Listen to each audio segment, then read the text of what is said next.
Welcome to the IDP Plus Advice Show for Week 14, the end of the regular season coming up for most of our fantasy football playoff leagues, and glad to be here to help you. We're going to once again look at IDP snap counts. We're going to talk about defensive player alignment positioning. We're going to talk about injuries. We are going to talk about waiver pickups as well, and I do have a list at the end of the show that we'll hit by position and all. So I am your host, Ricky Rodriguez. You can find me at RickyRod66 on X. My partner in crime, Shawn Teague, who you can find on X at Shawn8386. Unfortunately, he does have a conflict with family sporting events for the school for kids, so he can't join today. But he will be here Sunday for the Start Sit Show, and he will be here next Tuesday. But despite that, I will carry on without him, and I'm thrilled to be here with you on Tuesday, December 2nd, recapping Week 13, share some thoughts for Week 14 and beyond. All righty. With that, I also want to mention, please, if you like this show, give it a thumbs up on YouTube and subscribe to the channel, folks. With that, let's go ahead and jump in right away, and let's go ahead and start with the Buffalo Bills. The Buffalo Bills only played 43 snaps in that blowout game against the Steelers. The Steelers offense was really bad. Greg Rousseau and Joey Bosa both were down about 10% of their snaps. Rousseau at 65%, Bosa at 56%. Rousseau hasn't had a sack on 4 straight games. I do like the end of season. There's a few good key matchups there, not every week, but something to keep in mind. Bosa did get a strip sack, but he also hurt his hamstring in the fourth quarter. We knew it was a question of when, not if, Joey Bosa would get hurt again. Unfortunately, it happened this past week. A.J. Epinesa is the logical backup for him, playing 49% of the snaps. T.J. Sanders played 44%. Those two actually, while I said it's logical backup, may actually end up in some sort of platoon situation as we move forward. So we're not picking up either Epinesa or Sanders, except in the deepest of leagues, folks. Terrell Bernard did not play with injury. The good news, though, is they did not put him on IR. Shaq Thompson replaced him with the green dot, played 93% of the snaps, led the team with 9 tackles. Matt Milano played a season-high 81% of the snaps in this matchup. Now, I use the term matchup because the Steelers were very run-based all year long, continue to use a lot of short passes. Aaron Rodgers doesn't want to get hit. He particularly didn't want to get hit with that broken wrist, with apparently multiple fractures in his wrist. So that meant Milano was on the field a lot more. So what we saw out of him in this game, don't expect in the future. This was much more matchup based than Milano was on the field, 81%. We're not jumping to add Matt Milano to our rosters. Dorian Williams played 44% of the snaps. A lot of 3 linebackers because the Steelers use a lot of multiple tight end setups. Williams will probably return to that 30% range here as we move forward. Teron Johnson continues to be the slot corner. He only played 58% of the snaps. Hopefully you haven't been playing him. Once again, this was not the type of matchup. The Steelers don't play a ton of 3 wide. Not the type of matchup where you want to use a Teron Johnson. At safety, Cole Bishop played 93% of the snaps. He played an unusually high 60% deep, where he had been mostly 45 to 55% range of playing deep. Last week he was 34%. I should say the previous week, because this last week he was at 60%. I think this is a one-off as well. Jordan Poyer's snap count was up to 88%, and he didn't finish the game. A lot of the starters came out because of the blowout, where he was playing about 80% and Jordan Hancock was playing 20%. This was really a lot more Jordan Poyer, with Hancock only playing 9%, a lot of that coming at the end of the game. So now it appears that Poyer is moving more into a full-time role, and on top of that, he only played 16% of his snaps deep. 6 tackles on only 43 snaps is quite nice. So Jordan Poyer is someone we'll talk about in the waiver wire list that I'll talk about a little bit later. So that is your Buffalo Bills. Let us now move on to the Miami Dolphins, folks. And the Miami Dolphins played 72 snaps versus the Saints on defense. I predicted 70, so I was pretty close on that prediction. Bradley Chubb continues to play in the 80% range of snaps with 81% this week. He did get a sack after having only one sack in his previous 6 games. So let's not get too overly excited about that, particularly since he was going against the Saints. I'll just leave it at that. Chop Robinson jumped up to second in snap count for the Dolphins at 63%. We talked about him being mostly sack dependent previously, and that is usually the case. Except surprisingly, this week he actually came through with 5 tackles. And on top of that, 3 quarterback hits driving 1.5 sacks. Not going to put him at the top of the waiver wire acquisition list, but someone we do want to keep an eye on if he's going to play in that plus 60% range and start adding some tackles to his sack potential as well. Matt Judon fell to third in snaps on the edge at 51%. Zach Zeeler, because I did get a question about this, Zach Zeeler played 71% of the snaps. No other defensive tackle in the Dolphins played more than 45%. Zeeler is not having the kind of statistical output we've seen from him in the past. He doesn't have a lot of the strength around him that he used to have, and I think that's impacting his output. Not to mention he's gotten a little bit older as well. So Zach Zeeler is someone I'm not very high on, as you probably could tell by that last comment. Moving to the linebacker position, Jordan Brooks continues to be a monster, leading the league in tackles and added 12 more this past week. Tyrell Dodson did his thing, getting 8 tackles as well. You continue to start Brooks and Dodson. Now in the secondary, with all the cornerback injuries, Minkah Fitzpatrick for the second week in a row played a significant amount of snaps in the slot. This week was 75% of the snaps because he did it from the beginning of the game. Last week it was only 42%, but he started playing that role midway through the game because of injuries. In playing so much in the slot, close to the line of scrimmage, he had 7 tackles and a sack. Very good news for him going forward. Now, Ashton Davis played 96% of the snaps. Ifeatu Melifonwu played 78%. Those were your 2, I'll call them safeties, but let me put a caveat on that. Davis and Minkah Fitzpatrick were your starting safeties. And in the 3 wides, that's when Minkah went down to the slot and Melifonwu would come on the field. And he played 78% of the snaps as that 5th DB. They brought Melifonwu in as opposed to using a Jason Marshall, who played just a few snaps. And so he was sort of like the 6th DB. As a side note, Dante Trader only played 7% of the snaps. So that is your Dolphins story. I'm still not rushing out to pick up Ashton Davis as a side note, and Melifonwu at 78% just doesn't excite me. Let's move on to the New England Patriots now, folks. And on Monday Night Football, the New England Patriots played only 56 snaps against the Giants. For those that are new, about 65 snaps is the average that a team plays on defense in terms of defensive snaps. So 56 snaps is much lower than that. That equates to about a little bit more than 3.5 quarters as opposed to a full 4 quarters. So that's going to usually impact IDP stats.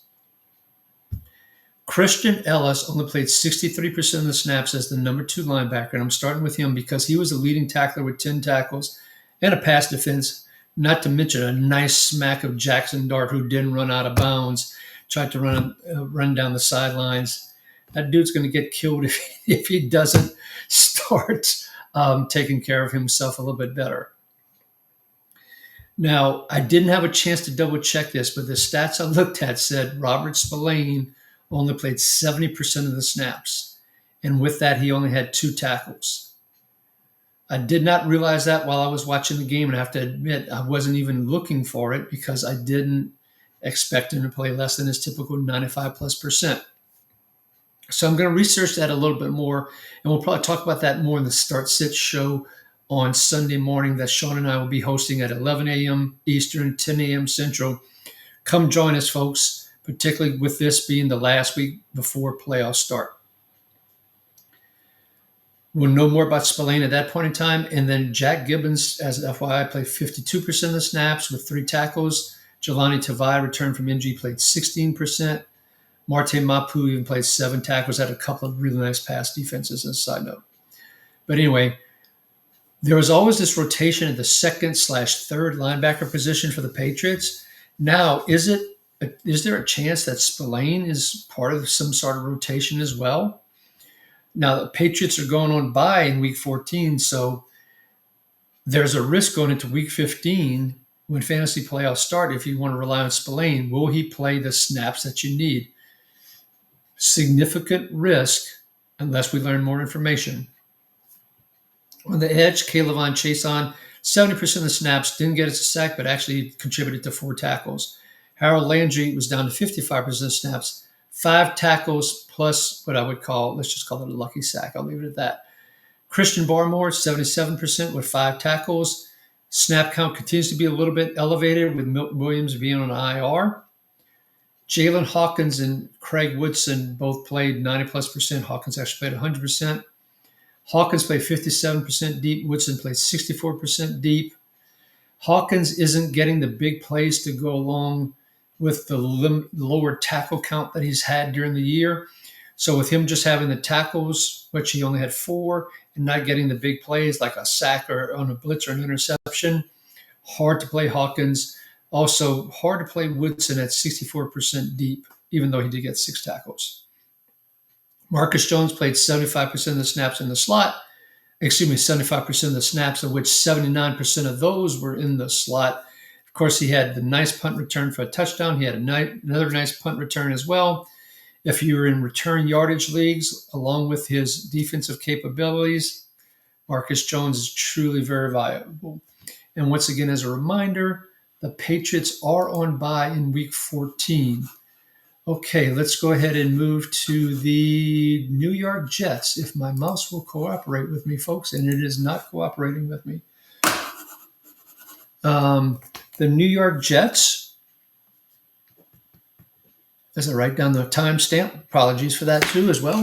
The New York Jets played 69 snaps versus the Atlanta Falcons. And okay, I apologize, but I'm getting my mouse working, guys, here, folks. I'm having to go with a plan B here. Okay, the Jets played 69 snaps versus the Falcons. Jermaine Johnson, 73%. Will McDonald, 71%.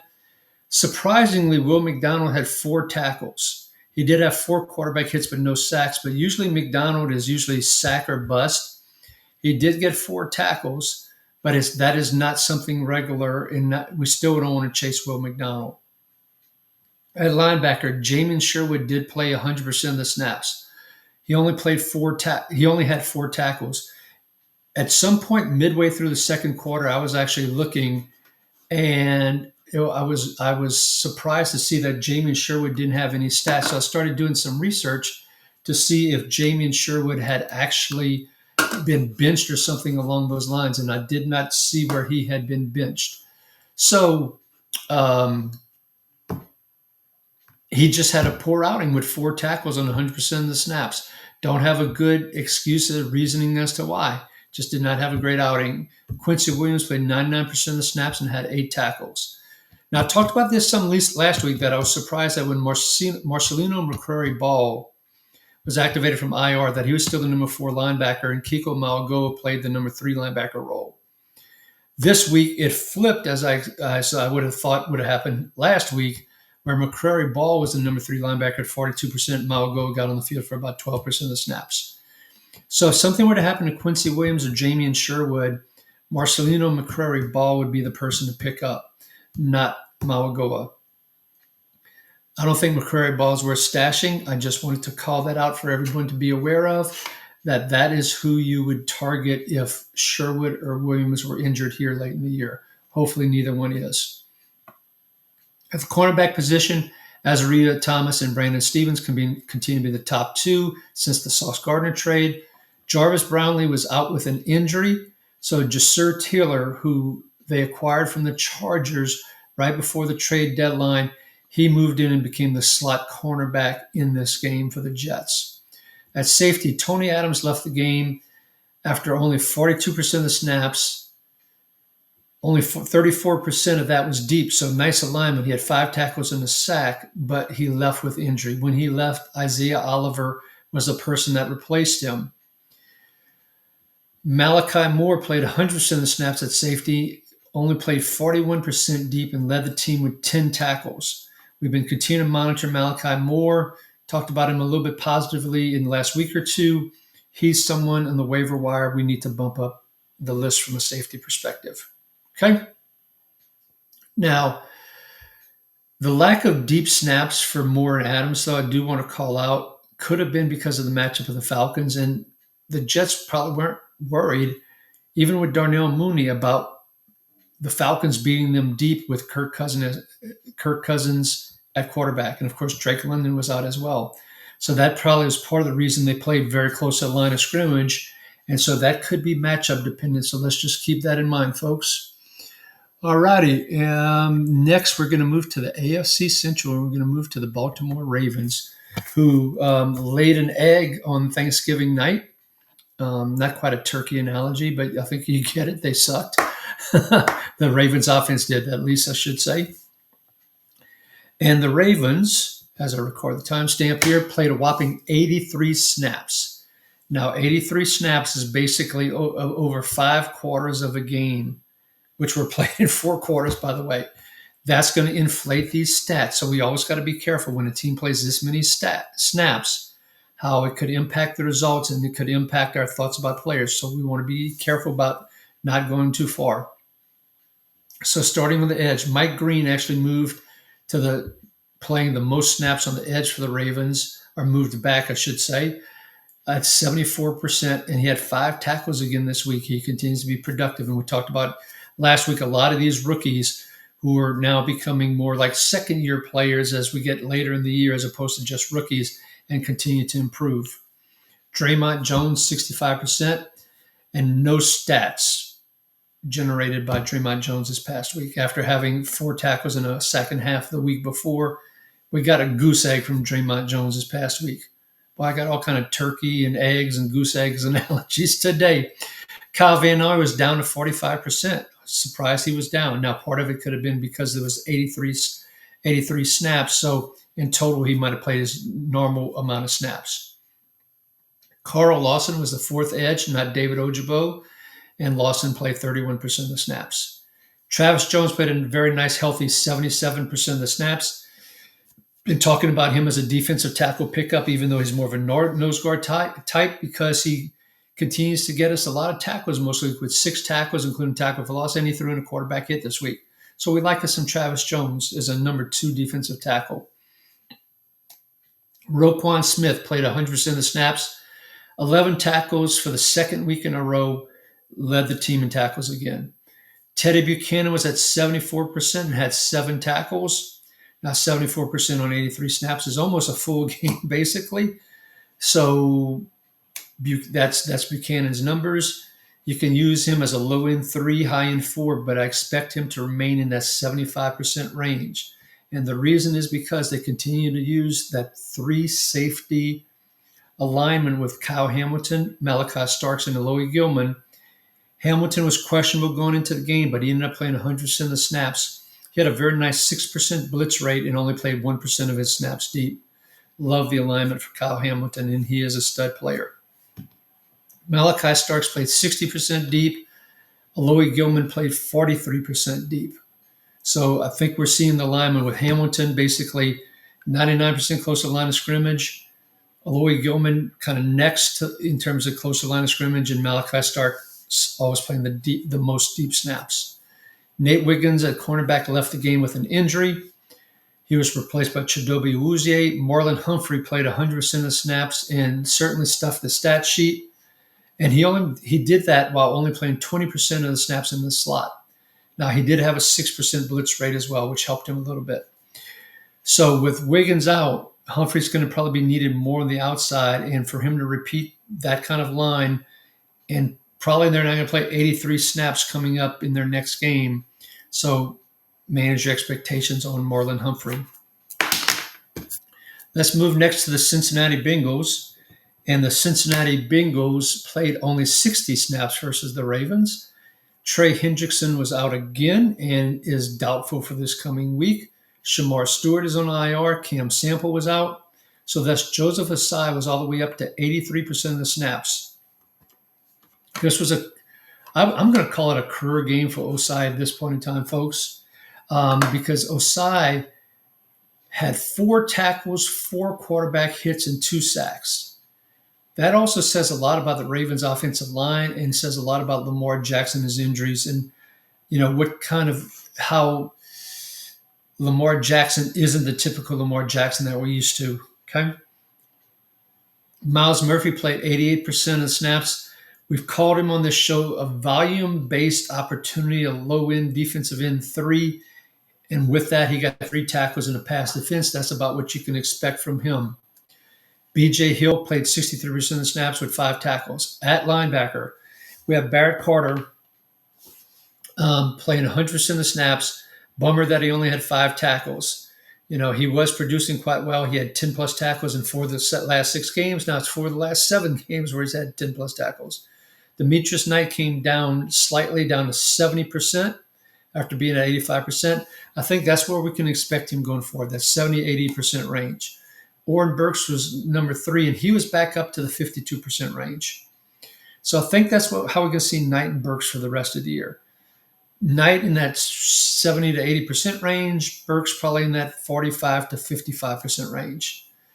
Jordan Battle played 100% of the snaps, 67% deep. He led the team with 10 tackles. Think about that. 67% deep, led the team with 10 tackles on only 60 snaps, below the average of 65. What does that tell you about the Bengals and their capability to tackle in front of them in the front 7? Not good. Geno Stone played 100% of the snaps. He also played 67% deep, where last week he played a significant number of snaps much closer to the line of scrimmage. With him returning to his normal utilization, he only had 4 tackles this past week. That is right. He did not get a pick 6 and 13 tackles as he did the previous week. That was an outlier. Jalen Davis, who on Tuesday, December 2nd, was signed from the practice squad to the active roster, continued to be the slot cornerback. He played 62% of the snaps, and 92% of those 62% were in the slot, which is bad news for Dax Hill, who played primarily on the outside as a result.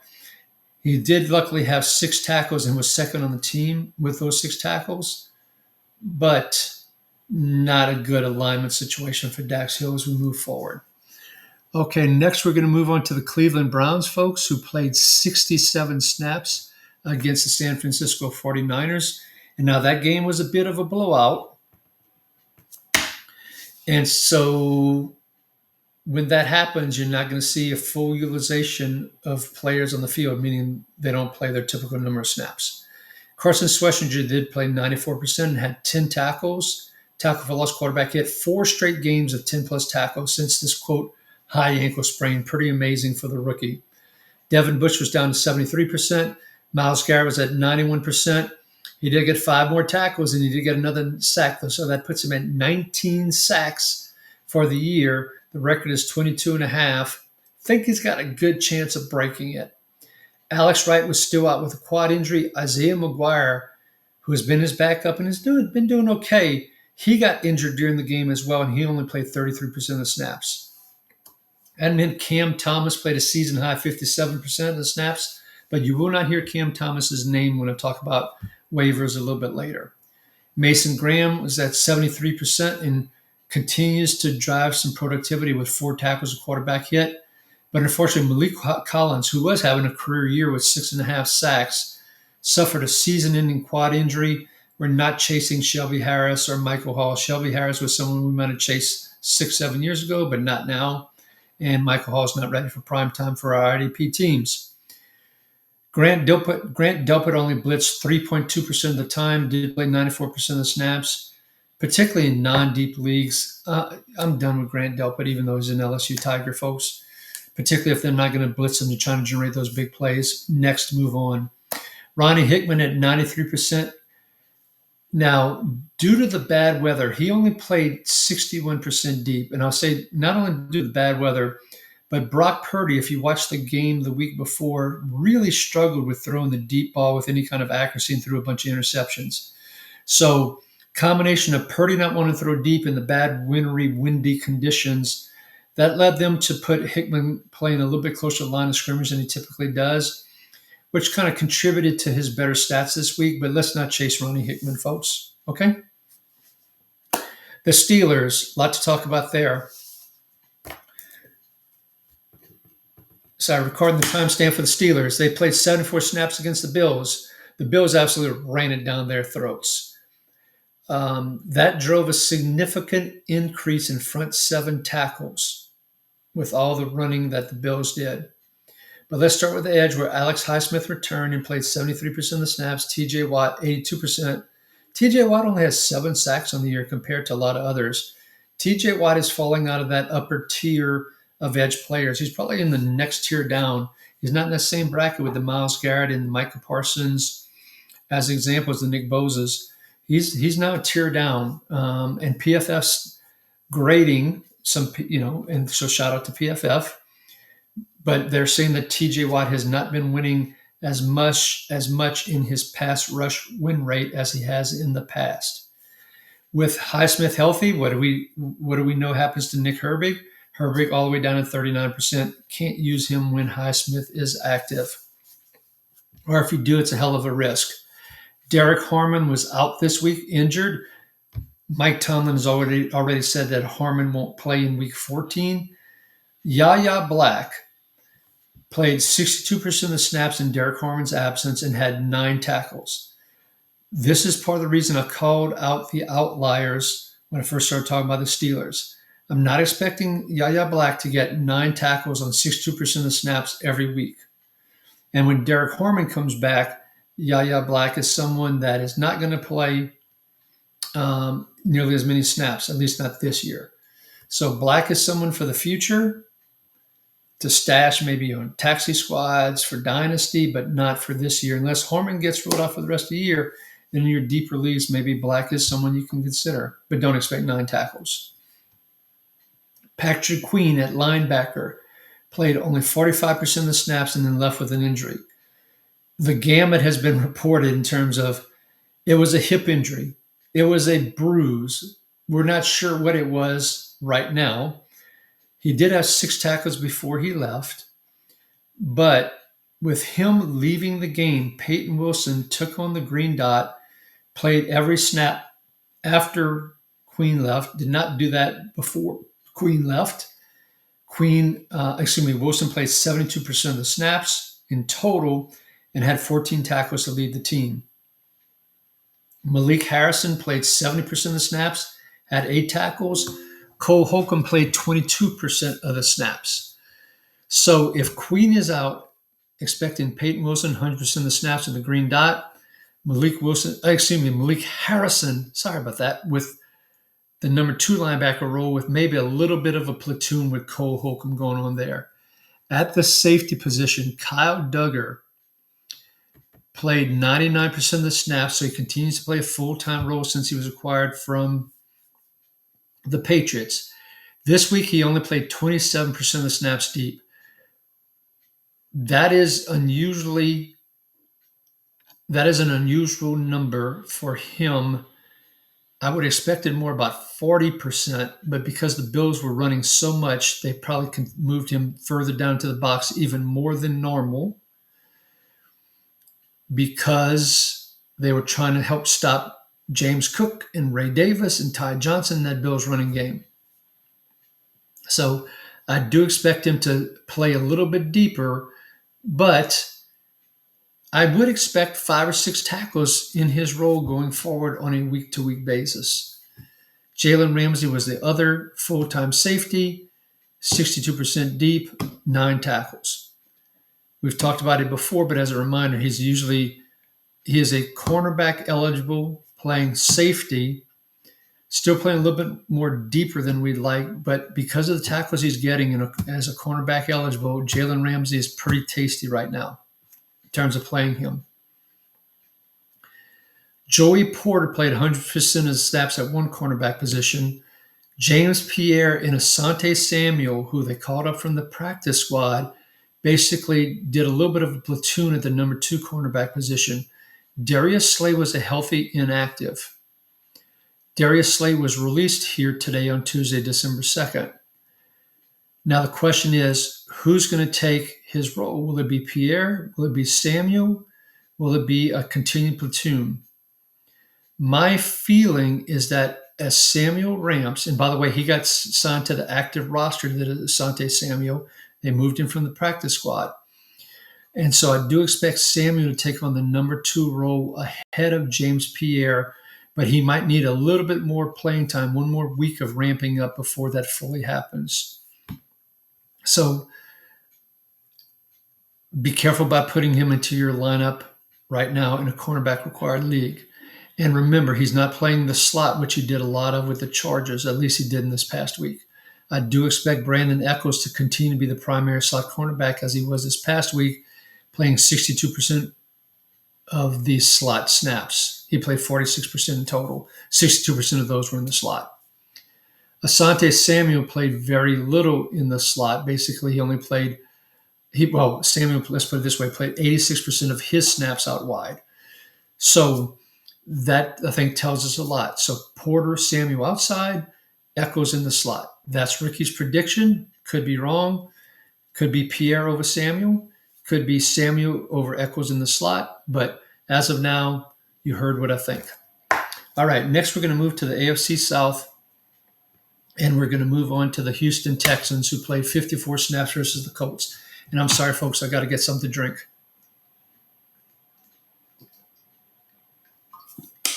All right, Azeez Al-Shaair for the Texans played 87% of the snaps before he left with a concussion. He had 8 tackles to lead the team still. But Henry To'oTo'o, who for the second week in a row, which has been unusual because it was speed, To'oTo'o. They were rotating back and forth. But for the second week in a row, To'oTo'o was actually leading the number 2 linebacker role. When Al-Shaair left the game, To'oTo'o moved into the green dot role. And then Speed moved into the number 2 role. But To'oTo'o played 85% of the snaps, only had 5 tackles. EJ Speed, 35%. He ended up having 4 tackles. We'll have to monitor Al-Shaair. My guess is he probably won't play. And that'll mean To'oTo'o will be playing the green dot, and Speed will play the number 2 linebacker role. Will Anderson, Danielle Hunter played their usual snaps, or snap percent, I should say. Remember, they only played 54 snaps versus the Colts, which was unusually low. That's about 3.5 quarters, not 4 quarters, or a little bit less than 3.5 quarters, actually. So neither one did get a snap, unfortunately. And the Colts' offensive line is underrated. Jalen Petrie returned, played 100% of the snaps. 69% of those were in the slot. For those wondering, Jalen Reed has a steel plate in his arm, and that was injured and hurt and broken, I guess, during the game on that tackle he made. So he only played 32% of the snaps. And then when he went out, Miles Bryant came in, and Miles Bryant played 57%. So Jalen Reed's going to be out for a while. Miles Bryant looks like he'll be returned to the number 5 defensive back for the Texans. But remember, we're not playing Miles Bryant, but we are playing Jalen Petrie. Okay, the Colts ended up playing 76 snaps on defense as we move on to the Indianapolis Colts here. And by the way, if you take 76 and 54 that the Colts and Texans each played, that's 130. Divide that by 2. There's your 65 snaps. There's an easy example of the average 65 snaps on defense per team. Okay, some good news here in that Zaire Franklin played 100% of the snaps as he typically does, but the really good news is that Franklin had 13 tackles, and that is the 3rd game in a row where Zaire Franklin has double-digit tackles. So nice to see the Zaire Franklin from the past return. Maybe that ankle is finally getting better. Maybe he's getting used to Lou Anarumo's defensive scheme, whatever it is.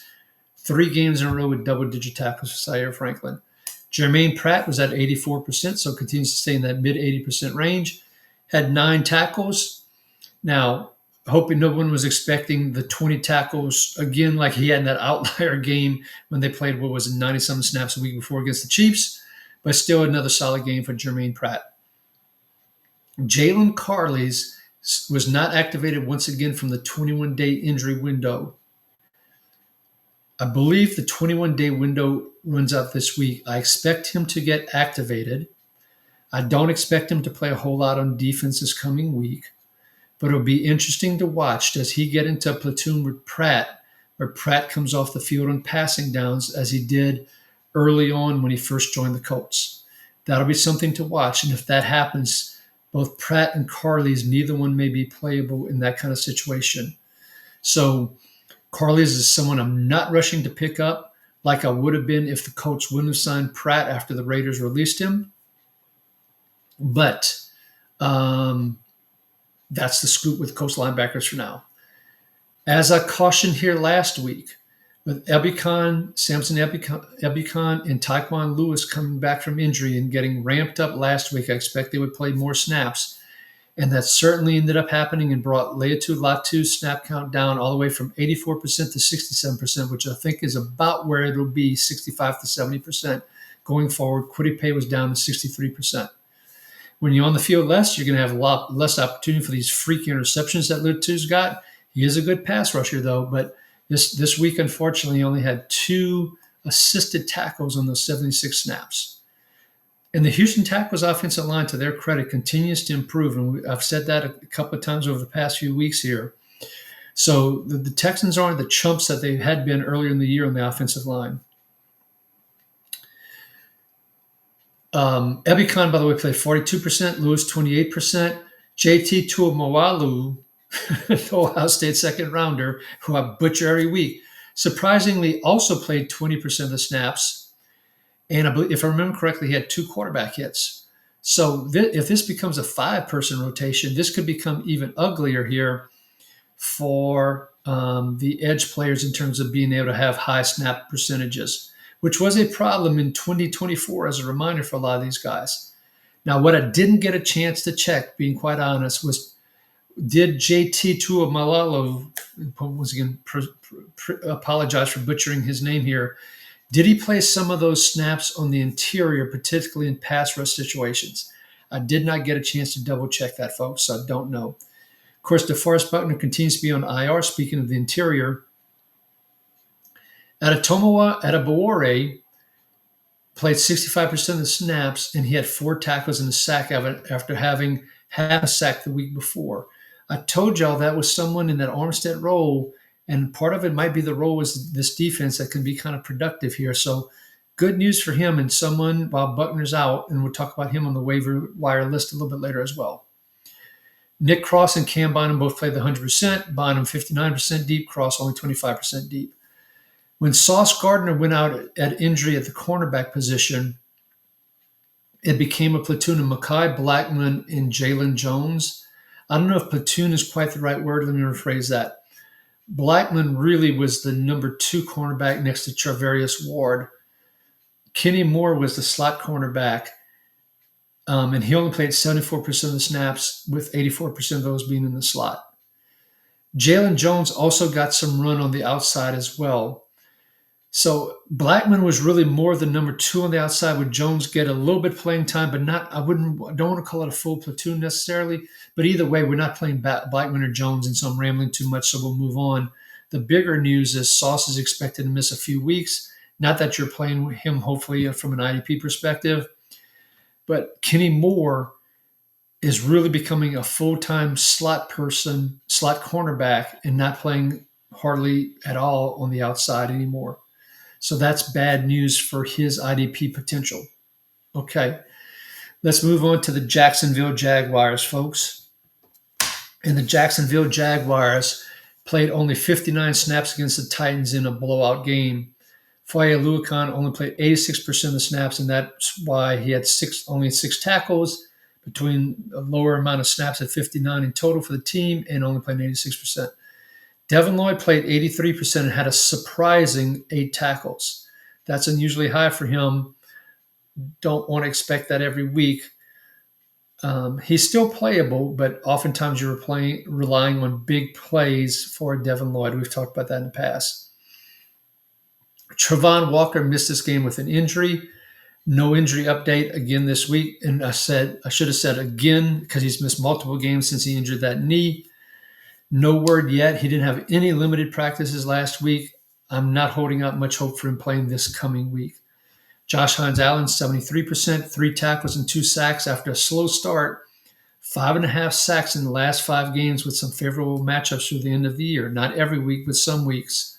So check that out. But Hines Allen could be pretty productive as we head into the playoffs.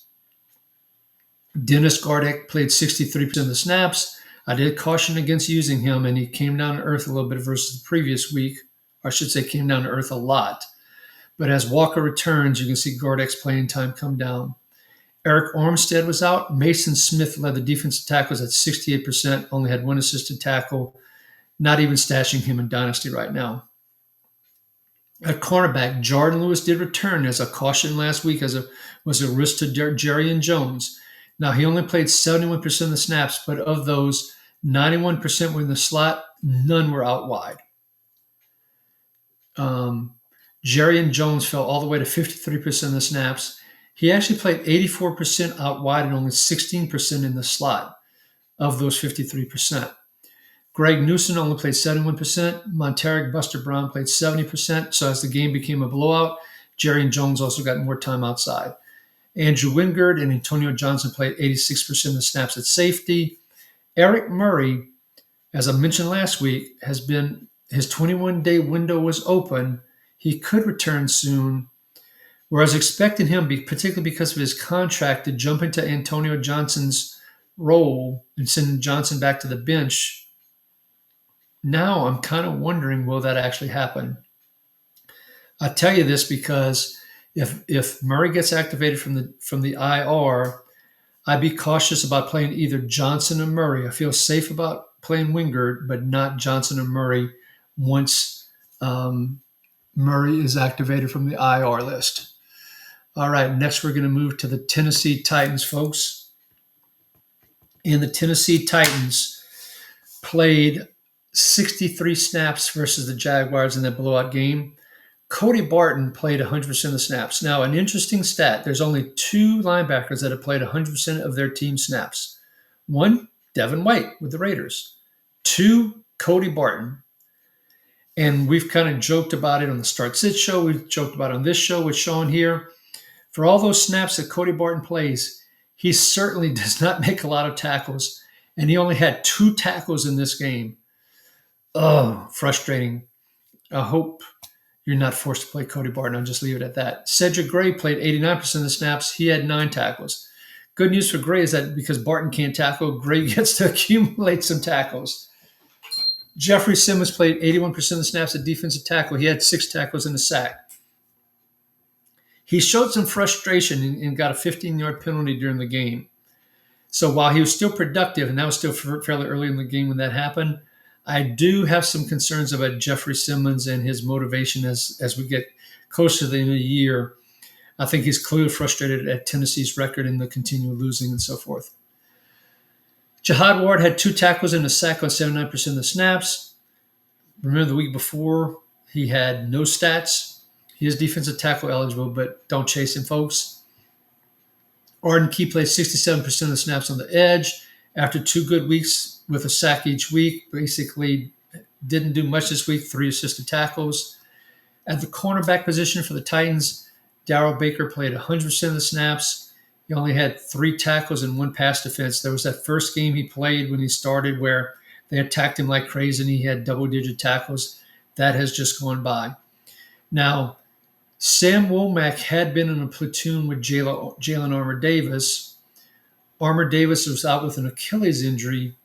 Sam Womack has now been released. As a side note, Marcus Harris played 100% of the snaps on the outside opposite of Baker.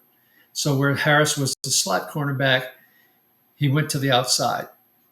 That is their starting cornerbacks. Think about that. Darrell Baker and Marcus Harris. What is the Titans personnel department doing? Okay, I digress.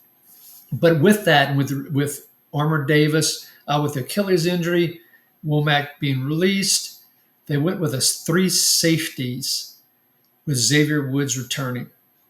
And I cautioned that I was worried about a rotation of those 3. The good news, though, is that with the cornerback situation being as it was, the 3 safeties, Amani Hooker, Xavier Woods, and Kevin Winston Jr. all played basically full-time roles.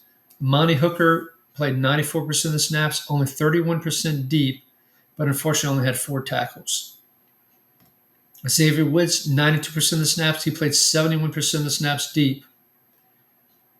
Kevin Winston Jr. only played 18% deep, played 67% of the snaps in the slot and 14% in the box.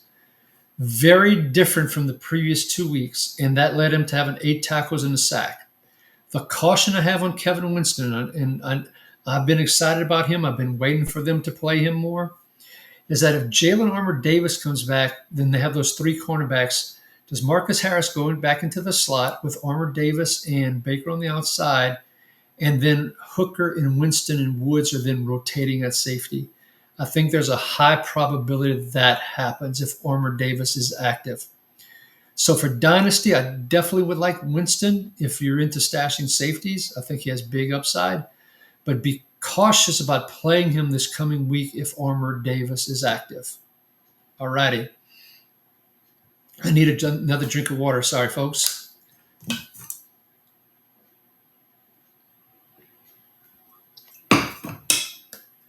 All right, let's move to the Denver Broncos here. The Denver Broncos played 90 snaps. 90 snaps. That is over 5 quarters, folks. In fact, it is 5.5 quarters about. That is a lot of snaps. So you would expect a lot of IDP stats to be inflated. That wasn't necessarily the case with the Broncos as we go through this. Let's start at linebacker, where Alex Singleton returned after missing only 1 game from the testicular cancer surgery. And of course, there was a bye week in between there. Prayers for him and all those dealing with cancer, but great news that he could get back on the field. He played 99% of those 90 snaps, but he only had 6 tackles. He did get a couple pass defenses and a quarterback hit, but not the usual productivity we see from him, particularly that many snaps. Justin Sternard, who wore the green dot in Singleton's absence and had played 100% of those snaps when Singleton was out, this week only played 3% of the snaps. Dre Greenlaw was up to 72%, but he only had 5 tackles to go along with a very nice interception along the sideline near the goal line. But I'd like to have seen more from Dre Greenlaw as well with Singleton. Benito and Cooper returned to the 71-72% range of snaps. Cooper with a lot of tackles, Benito coming up with a sack, as well as the game-ending pass batting down of that Mariota throw on the last play of the game. Broncos continue to have a 5-man rotation at defensive tackle, but the great news was Zach Allen played 81% of the snaps. The rest of the snaps in the interior were divided among the other 4. He did have a disappointing stat line, but I was so excited to see his snap count be so high, particularly in a game where they played 90 snaps. So hopefully we can get some productivity back from Zach Allen. Patrick Surtain returned and played 100% of the snaps. What was interesting is Raleigh Moss only played 86% of the snaps. I didn't see him get injured, and he was being complimented during the game on the fact that he wasn't getting pass interference calls against him during the game. But only 86% of the snaps. Very interesting. No injuries that I saw. We'll continue to monitor that when the injury reports come out. Jaquan McMillan played 71% of the snaps, with 96% of those close to the line of scrimmage. He is clearly holding onto that slot role and holding off Jahdae Barron as a side note. So you can play Jaquan McMillan if you've been holding out for whatever reason. Many of you have probably been playing him, but if you've been holding out because you've been worried about this whole rotation thing, go ahead and play him. Jones and Hufanga basically played full time, with Brandon Jones 61% deep, Hufanga 44% deep. Hufanga had a massive game with 13 tackles, 2 tackles for loss in pass defense. Brandon Jones was second on the team with 8 tackles, second to Hufanga. So great game by both of those safeties, and we can play them on a regular basis, though Hufanga is the preference over Mr. Brandon Jones. Let us move on to the Kansas City Chiefs. And the Kansas City Chiefs played 72 snaps against the Cowboys on Thanksgiving Day. Remember, the week before, they only played 51 snaps against the Colts in that overtime game. So a more than average amount. What that means is good news for folks like Nick Bolton, who played basically a full snap count and had 11 tackles and 2 pass defense. Bolton isn't the most efficient tackler, but when he gets 72 snaps against a good offense, it creates the opportunities, and he did well. Drew Tranquil, on the other hand, played 90% of the snaps and only had 5 tackles. George Karlaftis and Chris Jones continue to give us duds, though Chris Jones had his best tackle game of the year, having 4 tackles. He hadn't had more than 2 combined tackles until this game, and a couple of those were late in the game when the Chiefs were trying to, stop the Cowboys to try and get the ball back one more time when the Cowboys were running it. So very disappointed Jones overall. I finally cut Chris Jones in one of my dynasty leagues. I finally gave up on him, and I pounded the table there for Edward McMillan. If you're listening, Edward, sorry about that. But Chris Jones, I finally let go of. Of course, that's why he had his most tackles for the year, but I'm not going back and picking him up and letting him ride on the waivers. Trent McDuffie played 100% of the snaps, only 8% in the slot. Talked about it last week. We can give up on that hope. Brian Cook only played 17% of the snaps prior to leaving with injury.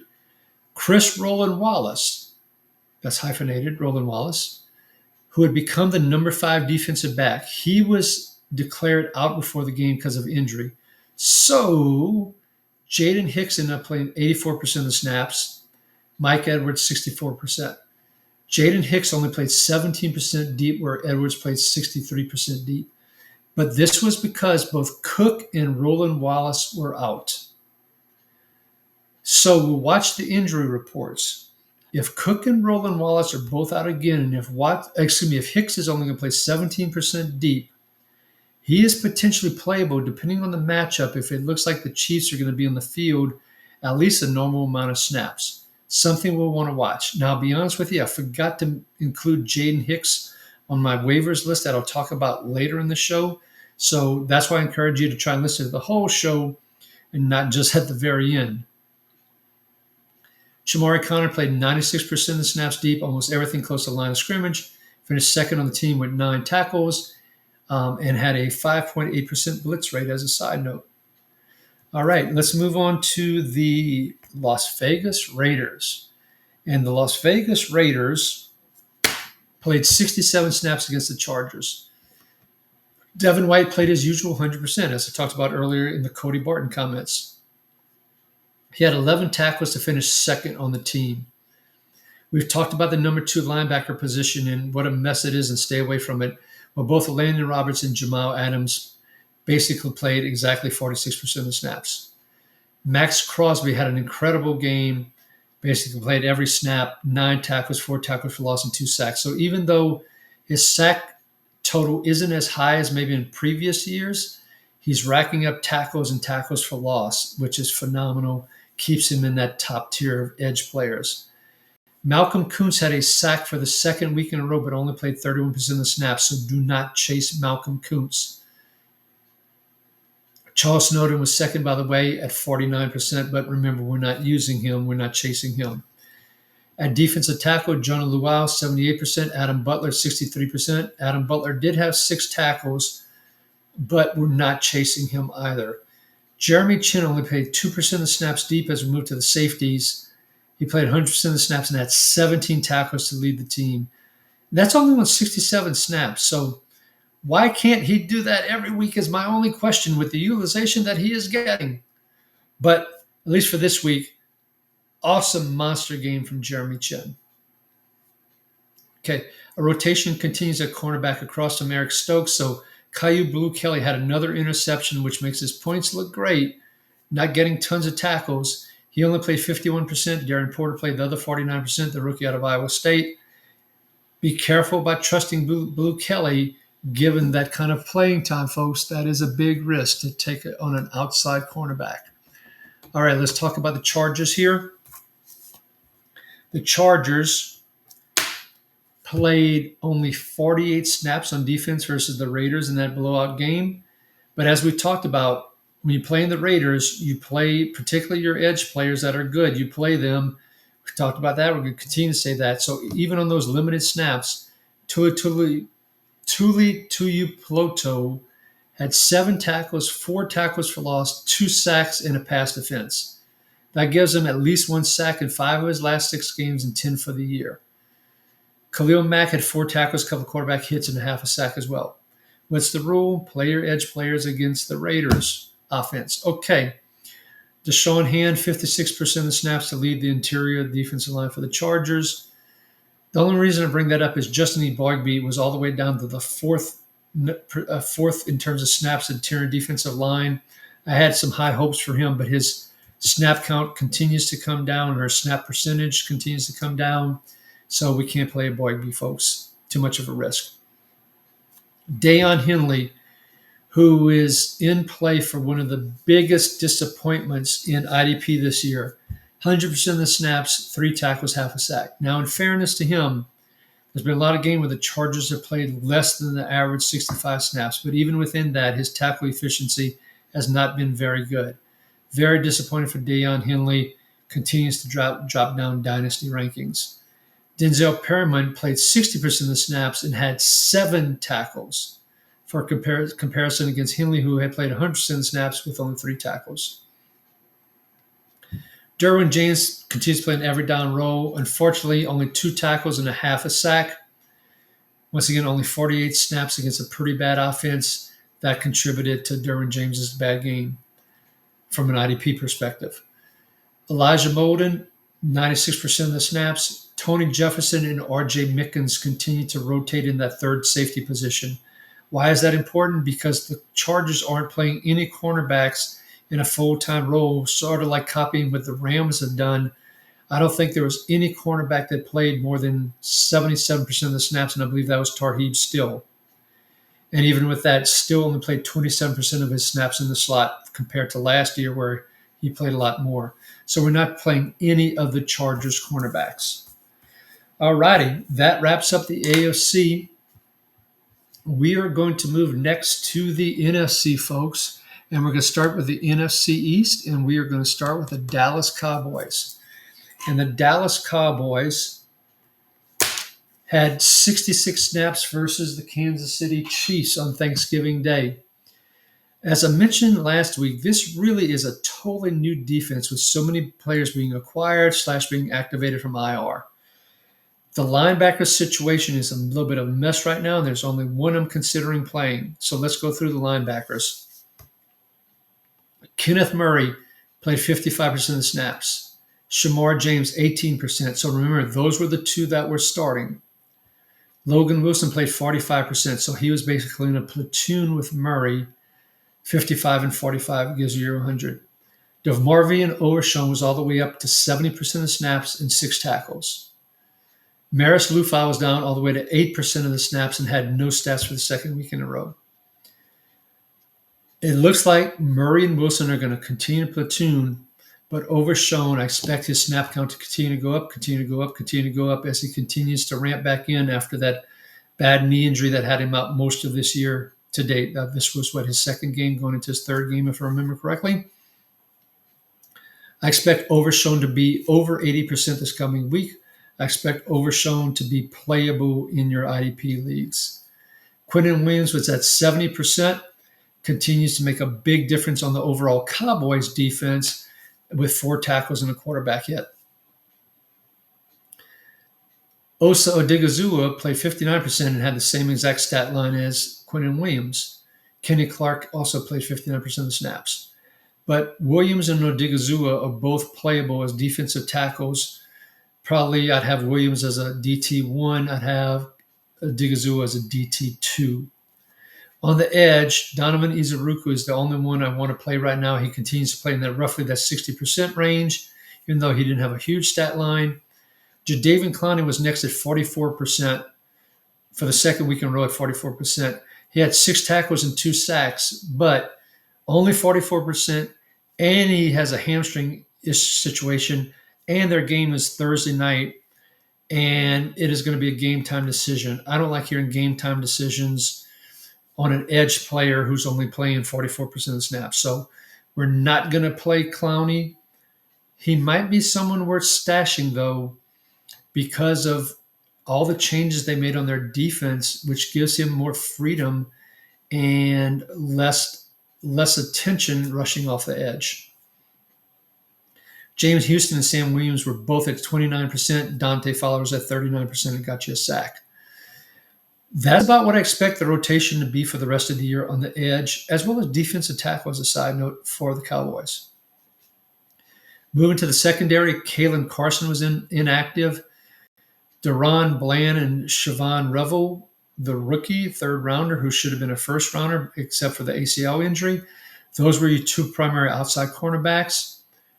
Reddy Stewart was your slot cornerback once again this week. 94% of the snaps that Stewart played were in the slot, and he played 64%. Now this week, Stewart did not blitz one time after blitzing 17% of the time the week before when he played.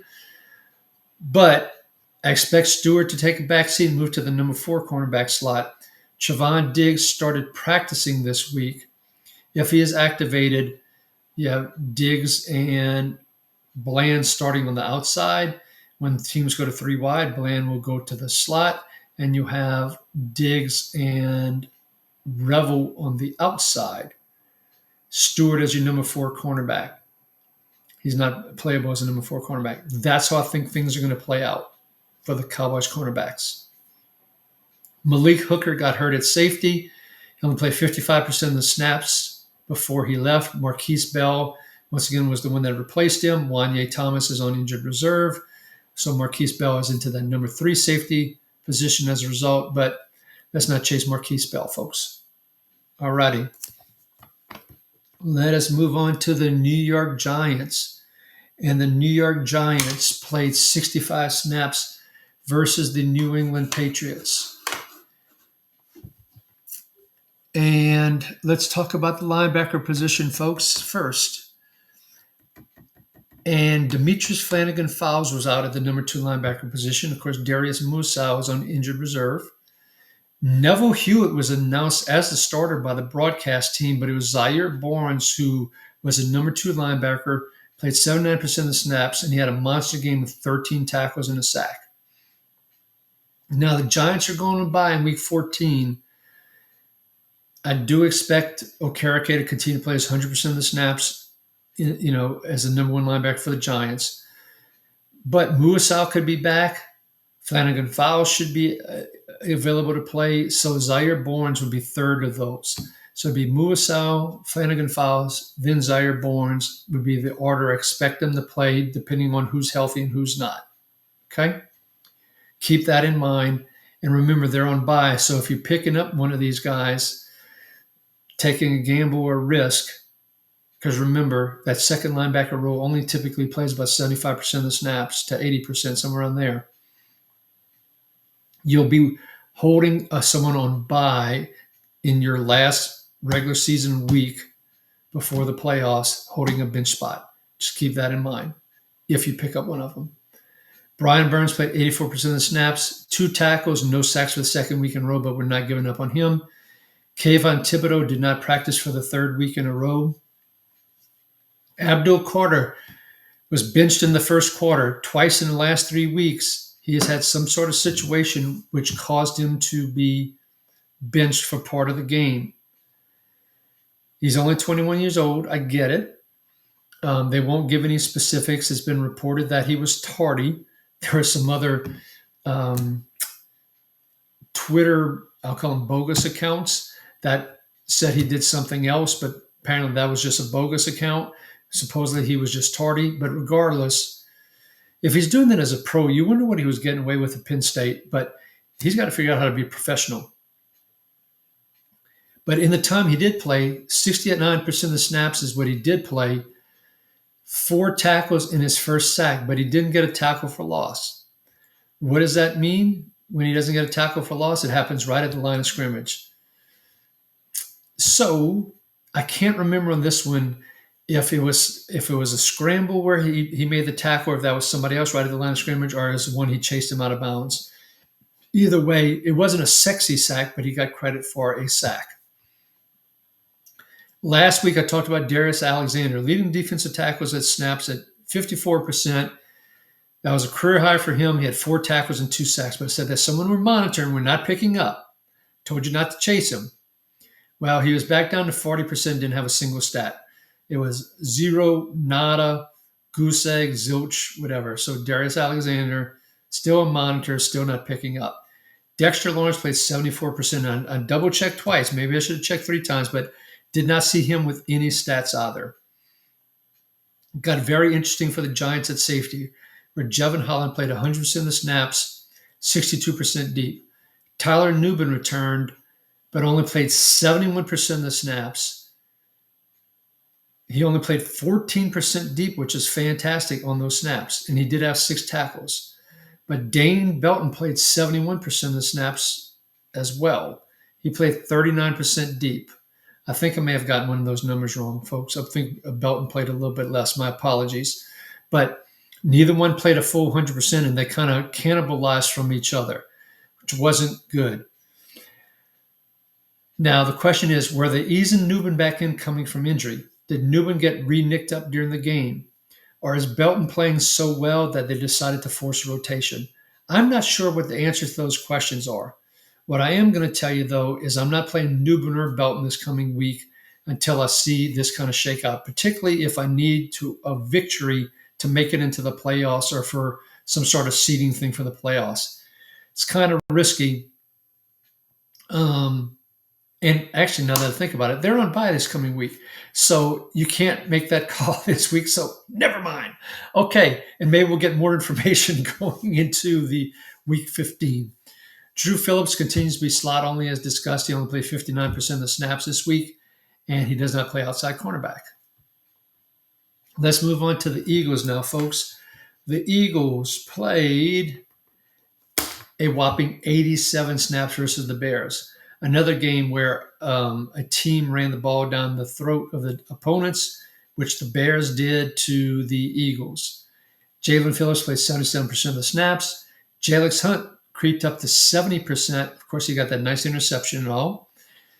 Nolan Smith came all the way back down to 39% from the 54% of the snaps previous week. Ricky thinks, okay, yes, I just referred to myself as Ricky, that this was game script driven. The Bears are running the ball so much. Nolan Smith, I've talked many in the shows of the, past, particularly earlier in the year in the off season, how Nolan Smith was light in the pants and not good against the run. With the Bears running so much, I think that's why we saw so little of Nolan Smith. So that's an outlier. But right now, for the most part, you're relying on Smith for a sack or bust situation. At defensive tackle, Jordan Davis played 68% of the snaps. Jalen Carter was all the way down from his usual mid-90s to the 70% range. Moro Ojomo was at 71%. With all that running, I guess they felt like Carter needed, I don't know why, but Carter was way down. But it was probably because of the 87 snaps, as I'm thinking out loud as I'm talking here, and they needed to give him a rest because that's a whole lot of snaps. And if he played 90% of those, that would be really hard for an interior defensive lineman. But the good news, Jordan Davis had 9 tackles, a season high. Once again, they were running the ball a lot. Jalen Carter had 4 tackles and a sack and 2 pass defenses, and Moro Ojomo had 4 tackles. Now, with the 87 snaps, a lot of those stats are inflated. Don't expect that. Think everything will be ratcheted down for these defensive linemen. Moving linebacker, Zach Bond played 100% of those 87 snaps, but had a disappointing 8 tackles. I would hope for at least 12 tackles with that kind of snap count, but very disappointing with Bond. Nakobe Dean, this is the big news, was all the way up to 94% of the snaps. He finished second on the team. He had double-digit tackles with 12, and he had a pass defense. Now, his streak of having a sack ended because he had 3 sacks in his last 3 games, and that might be his first 3 games that he's played since he came back from injury. But he was basically full-time. Jahad Campbell played 0 snaps on defense. We talked previously that you could drop him, but if you're holding on, that is the clearest sign that on 87 snaps, he played 0 on defense. You can let him go in redraft leagues. Andrew Makuba moved to IR with his broken leg, fibula, whatever you want to call it. Sidney Brown replaced him and had 6 tackles and played 70% deep. Now, Marcus Epps, who played for the Eagles in the past, they've signed him back to the practice squad. Then he got caught up and got put on IR. His 21-day window opened to be activated from IR. That happened today, Tuesday, December 2nd. If he is activated, I expect Epps to play ahead of Sidney Brown. I can't recall if I put Marcus Epps on the waiver list later in the show. If I didn't, I think I did. But if I didn't, he is someone to consider picking up, particularly if he gets activated. But with the caveat is he's still going to probably play 65, 70% deep. So we're talking in the deepest of leagues as probably a number 4 safety. Reed Blankenship played 100% of the snaps, led the team in tackles with 14. He only played 55% deep, which I believe is his lowest of the year. I didn't go back and check, but I'm almost certain. That was driven by the Bears running the ball so much, having a great yards per attempt because the Bears were running all over him. So I think they moved him more closer to the line of scrimmage to try and help with the run game. Pretty sure that's what happened. Blankenship will probably return to his normal role in the coming weeks. Quinion Mitchell and Cooper DeJean played 100% of the snaps. But Dory Jackson only played 61% of the snaps. Michael Carter played 1%. So what happened? DeJean played 37% on the outside, which was down from 57% the week before.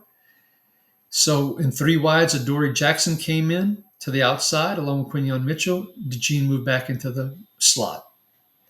That's how things played out. Okay, Jackson played almost every single one of his snaps on the outside. So that is your Eagles story, folks. And next we're going to move to the Washington Commanders. And the Washington Commanders played 70 snaps versus the Broncos. So remember, this was an overtime game. For the second week in a row, Bobby Wagner had 8 tackles and a pass defense. But one of the things that they showed during the game, and I believe it was during the overtime, how Evan Ingram beat him up on a catch flying in the middle of the field in between Wagner. And even I believe it was Aikman who talked about the fact that Wagner maybe doesn't have the speed that he used to have. Not quite the exact words, but that was basically the message that Aikman shared during the game. Frankie Lulu played 100% of the snaps, and he did get a sack, which I believe was his 3rd of the year. Still, with all the edge snaps that he's playing, he is hard to trust. If you played him and he got that sack, fantastic, but boy, I wouldn't be playing Frankie Lulu most weeks, except in the deepest of leagues. Jordan McGee on 34% of the snaps had 6 tackles. He could be next year's Bobby Wagner starting in the middle, folks. We'll have to see if Wagner retires, but that could be the case. Jacob Martin played 71% on the edge. Not worth chasing, and none of the other edges are worth discussing. Deron Payne returned from the suspension at defensive tackle. Played 63% of the snaps, had 5 tackles. At outside cornerback, Jonathan Jones and Mike Sainristil were primarily on the outside. Sainristil only played 1% of his snaps in the slot, 11% of the box. He still had 7 tackles, but he's primarily playing on the outside now with all the outside injuries. He was productive doing that last year, so hopefully he can continue that this year. At the safety position, Quan Martin back up to 96% of the snaps. There's been this weird rotation with Martin playing near 100%, then it was Reeves and Martin not, and then Savage was mixing in there. But this week, Martin was at 96%. Will Harris returns from IR. I'll say he was eased in at 79%. I'm not thinking it was rotation. I think he was eased in. Jeremy Reeves was all the way down to 41%. Darnell Savage was inactive for the game. He wasn't injured, just inactive. I do expect that Will Harris and Quan Martin will go back to full times and Jeremy Reeves becomes like a number 3 safety. That's how I think it plays out. So don't play Jeremy Reeves as we move forward. And I need another sip of water, folks. Sorry.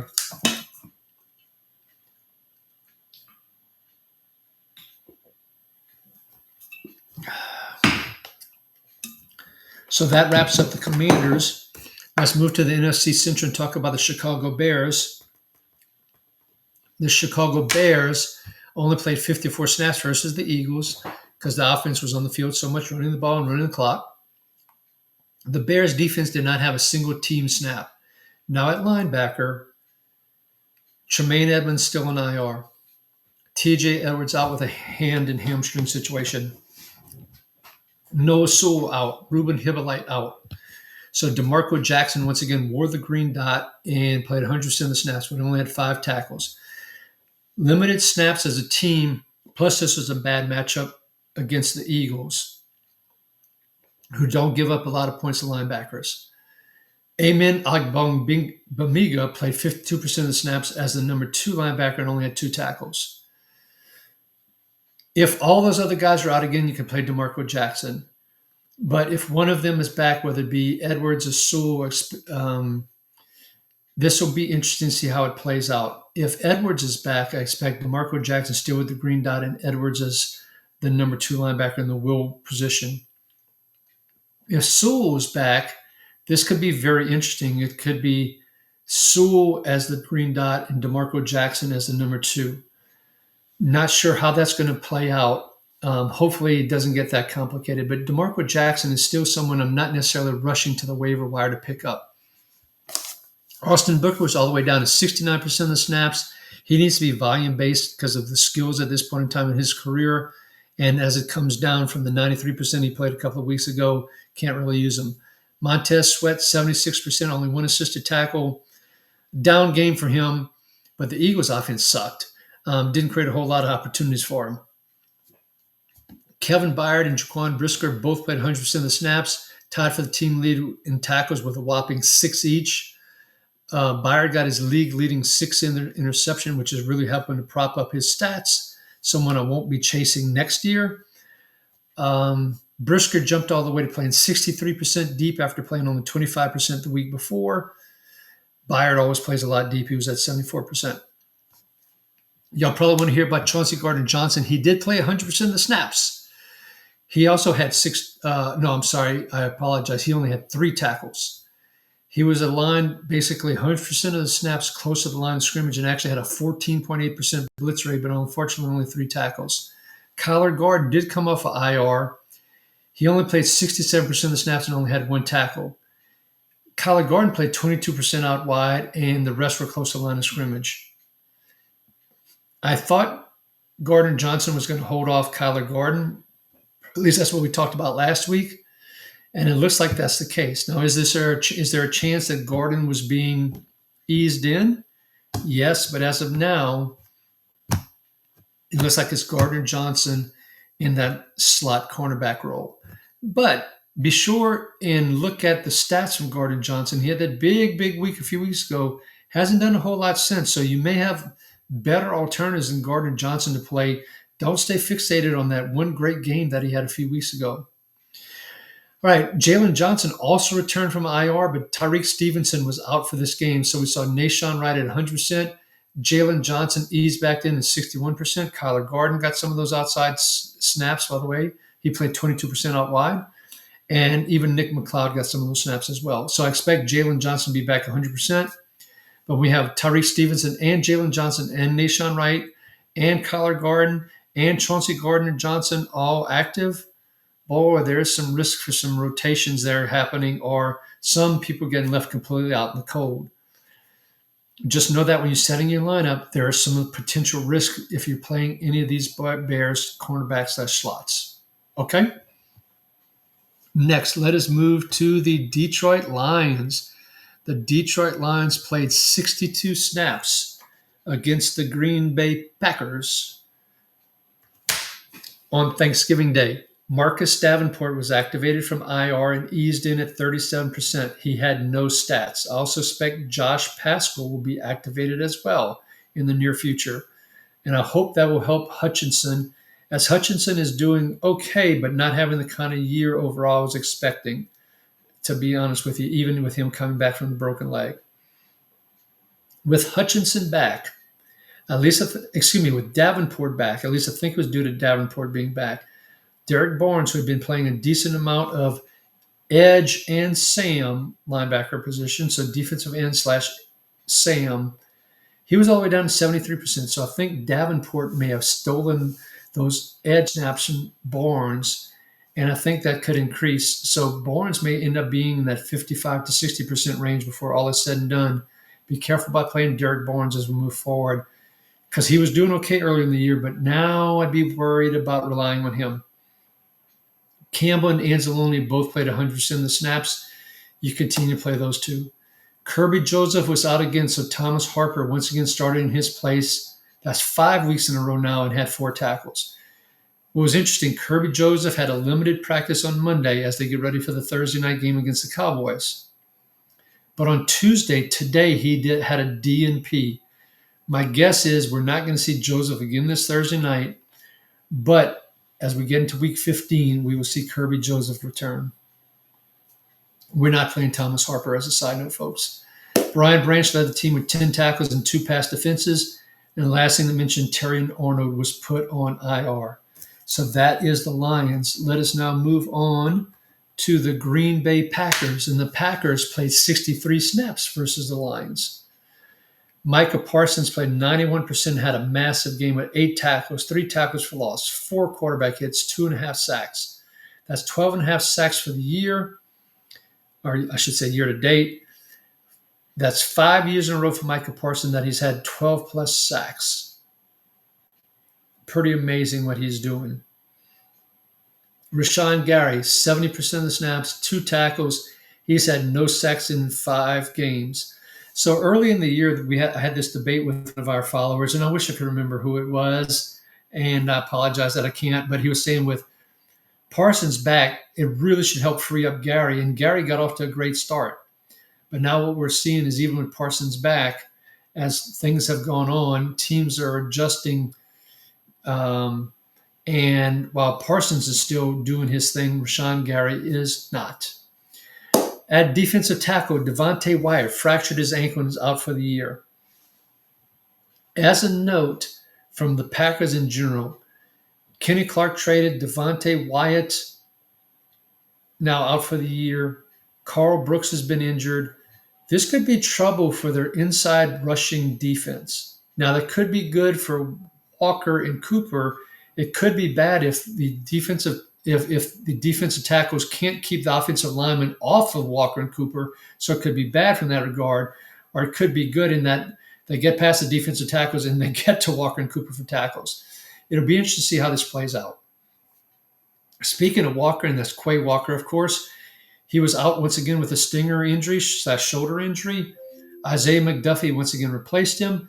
Isaiah McDuffie had another phenomenal game, playing 100% of the snaps, wearing the green dot, having 12 tackles and 2 tackles for loss. Edrin Cooper was also full-time, and he had 8 tackles. Still not the big plays we're hoping for Cooper, but at least he gave us 8 tackles this week. Tyron Hopper is the third linebacker with Quay Walker out as a side note. Nate Hobbs is injured and not active. Keyshawn Nixon did play despite the injury from the week before, and he played 100% of the snaps and had 7 tackles. Carrington Valentine, Evan Williams, Xavier McKinney all basically played 100%. Javon Bullard only played 68%. So that is how the secondary for the Packers shook out in this past game. All right, that wraps up the Packers there, folks.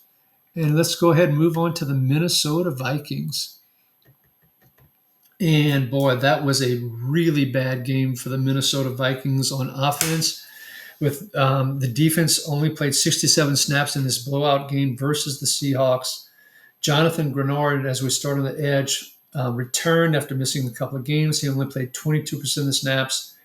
He was eased in and throwing the blowout, and so they decided to protect him for the most part, let him rest a little bit more.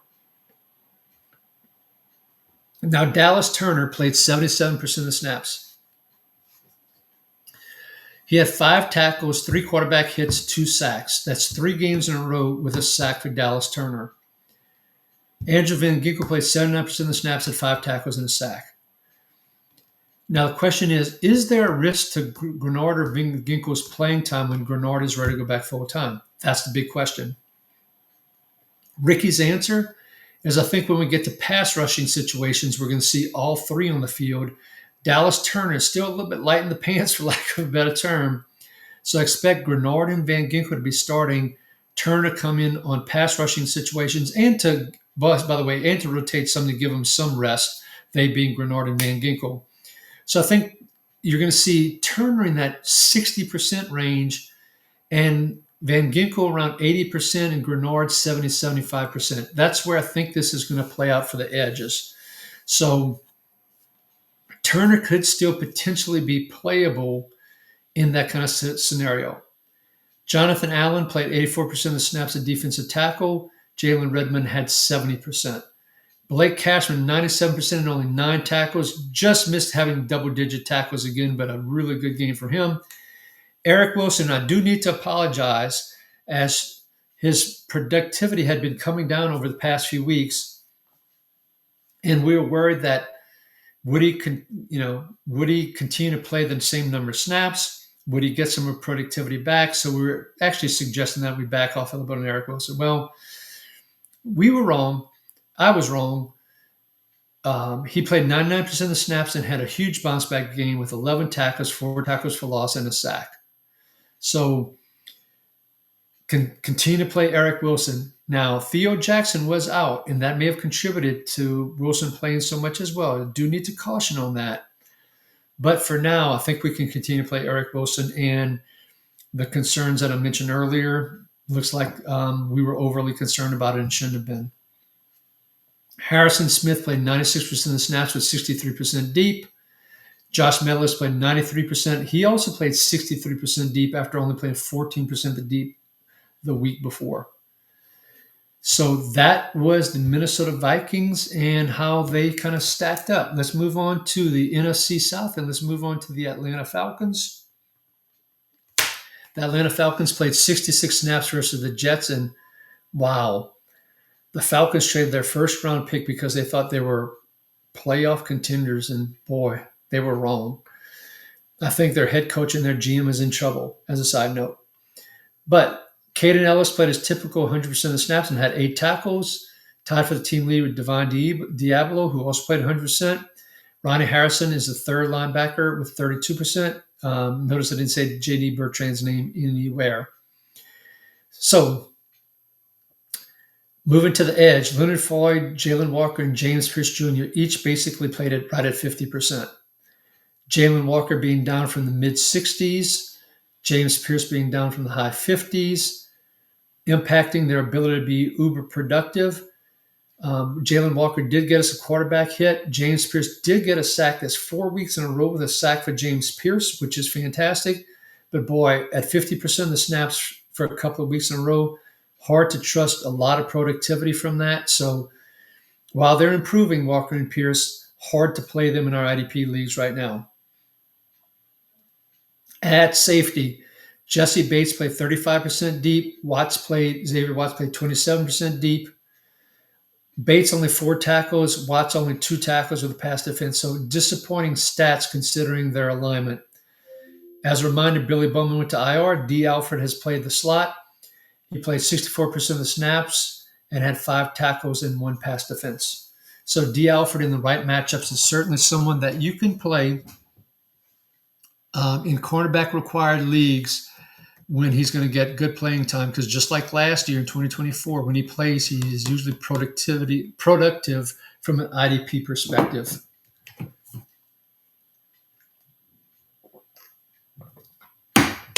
Okay, next is the Carolina Panthers.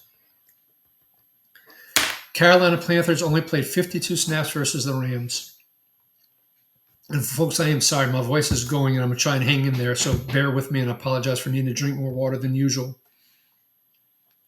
Trevin Wallace returned. Christian Roseroom and Claude Charles, though, did not play. They were inactive. Trevin Wallace resumed the green dot role, 100% of the snaps, 6 tackles. Chris Barnes played the number 2 linebacker role, and he only had 4 assisted tackles. But once again, this is only on 52 snaps. Once again, team averages should be 65. So that's barely 3 quarters that were played. Turk Wharton played 77% of the snaps, disappointed with only 1 assisted tackle. But the thing with Wharton is you can continue to play him given the snap count that he's playing. Derek Brown, 75% of the snaps, got a sack finally this week, got a pass defense and a key forced fumble late in the game to basically lock the game up. Trevin Morrick was suspended for a game. Lathan Ransom, as I told you last week, he wasn't going to be Nick Scott. It was going to be Lathan Ransom. And we talked about that on Start Sit Show as well. He played the Morrick role and had a great 11 tackles and 1 sack. In that role, close to the line of scrimmage, that is fantastic for Ransom. The problem is Merrick's going to be back. Now, the Panthers are on bye in week 14, so Merrick will certainly be back. Does Ransom take over for Nick Scott? I don't think he does necessarily. He could after that kind of game, but Merrick, with the contract they gave him, I just don't see them moving away from him.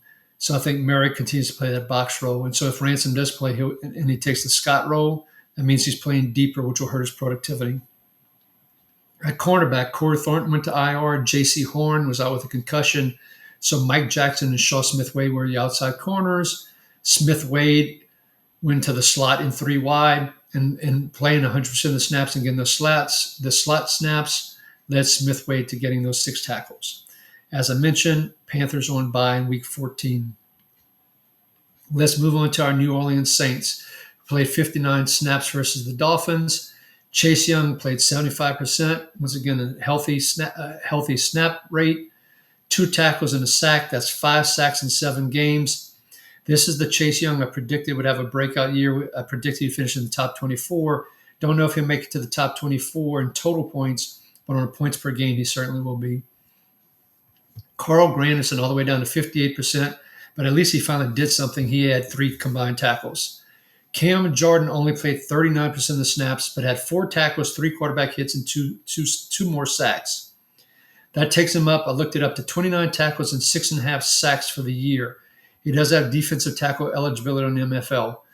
Risky to play him on 39% of the snaps, but boy, he's been really productive on those roughly 40% of the snaps that he's been playing for most of the time since Chase Young returned. He's been down. Cam Jordan's been in that 40% range, but fairly productive on that 40%. But it is risky. Demario Davis, 100% of the snaps, 9 tackles to lead the team. Pete Werner, only 54%. That is 7 games in a row now that he has not played more than 60% or more of the snaps. 59% or less, 7 weeks in a row for Pete Werner. That means we don't play him, folks. Danny Stutzman was at 20%, Isaiah Stallbird 19% at linebacker position. Safety was interesting for the Saints. Justin Reed left the game with an injury after 3% of the snaps. Jonas Sanker, who had been playing 100% of the snaps, there was no reports of any injuries. He only played 76%. Jordan Howden, the 5th-round rookie from a couple years ago, was up to 66%. Terrell Burgess, the UDFA, former Ram, and I think that's where Staley knew him from when he brought him to the Saints. He played 54% of the snaps. If Reed were healthy, I'd say I trust him, but I don't know if he'll be able to play this week. There's been no reports yet, so I don't think it's season ending, but he may be out this coming week. But when he does return, I trust Reed to play 100%. But these others, I don't see them playing 100% with this rotation. Very nervous about that. Stay away from them as we're heading towards the playoffs. Alante Taylor played his typical 100%, only 32% outside, and he only had 2 tackles, though, unfortunately, on those 59 snaps that the Saints played. So that is the Saints story, folks. And next we're going to move to the Tampa Bay Buccaneers. The Tampa Bay Buccaneers played 61 snaps. Sorry, let me record that timestamp there. The Buccaneers played 61 snaps against the Cardinals. Hassan Reddick finally decided to return to action. He played 77% of the snaps and had 2 tackles. Didn't do a whole lot with that return. Anthony Nelson all the way down to 30%. Yaya Diaby, typical 71%. Servasia Dennis played 95% of the snaps. Deion Jones was on the field and there didn't appear to be any injury. Deion Jones played about 5% of the snaps. Then Servasia Dennis went back in.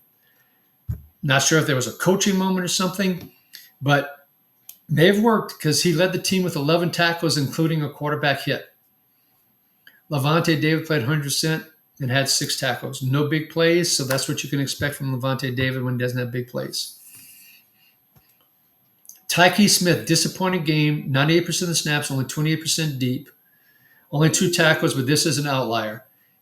Antoine Winfield Jr. played 69% deep on his 100% of the snaps. Great game statistically, but boy, Winfield is hard to trust when he's playing that deep. Jacob Parrish returned to being the slot cornerback. He played 100% of the snaps in the previous week, but Jamel Dean was active, and with that, Jacob Parrish played 77% of the snaps, 79% of those in the slot. He still gave us 7 tackles, which is fantastic, but with Dean active, with Zion McCollum, of course, playing 100% on the outside, Parrish played the inside. And, of course, Benjamin Morrison will be back at some point as well. So Jacob Parrish is really going to be primarily a slot cornerback playing, depending on the matchups, anywhere from 60 to 75% of the snaps.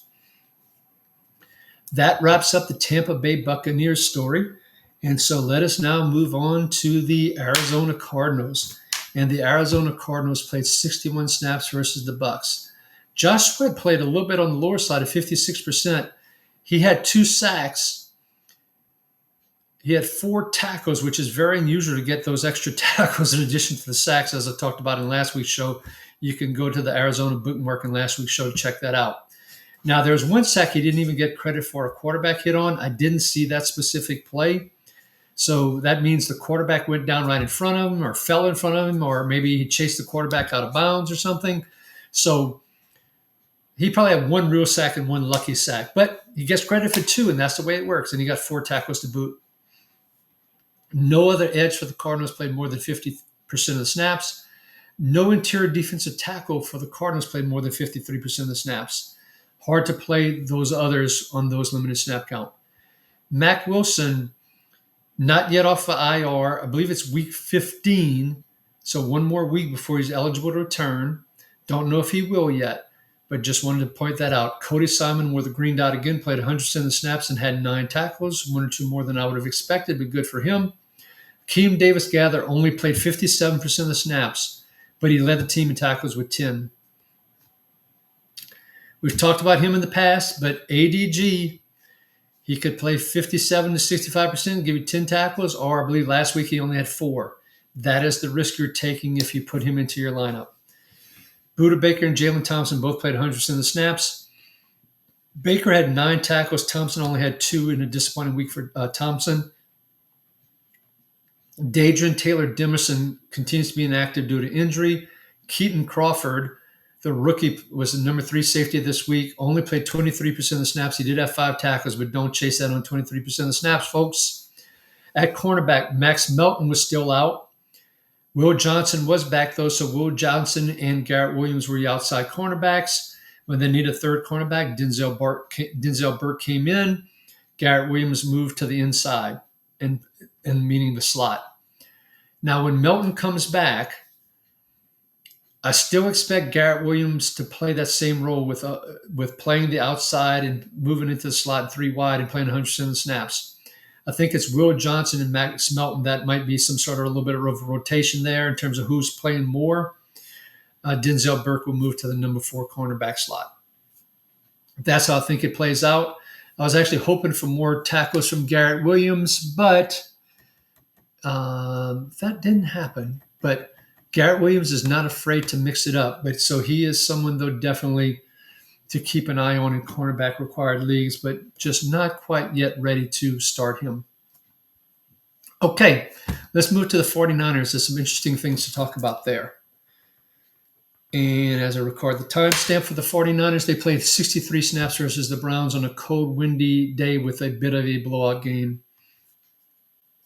Curtis Robinson played 97% of the snaps and had 6 tackles. But he also had quite a bit of missed tackles. Now, they have a bye this coming week to the 49ers. Kyle Shanahan talked about the fact that there's a chance that Tatum Bethune can be back in week 15. So after the bye, which is week 14 coming up. Eric Kendricks should also be up to speed. Now, when Shanahan spoke today, he talked about how last year in 2024, they wanted Kendricks to play next to Fred Warner in the old Dre Greenlaw role. That was the plan last year. But then, and Kendricks had committed to the 49ers, But then the Cowboys reached out to him, and his former defensive coordinator, Mike Zimmer / head coach, who was the Dallas Cowboys defensive coordinator, reached out to Kendricks. So Kendricks did not sign with the 49ers, even though they had agreement, and flip-flopped over to Dallas. So at first, Shanahan had some hard feelings, but they got over it, and Kendricks apologized, he said, and they patched things up, and they've been keeping this eye on Kendricks.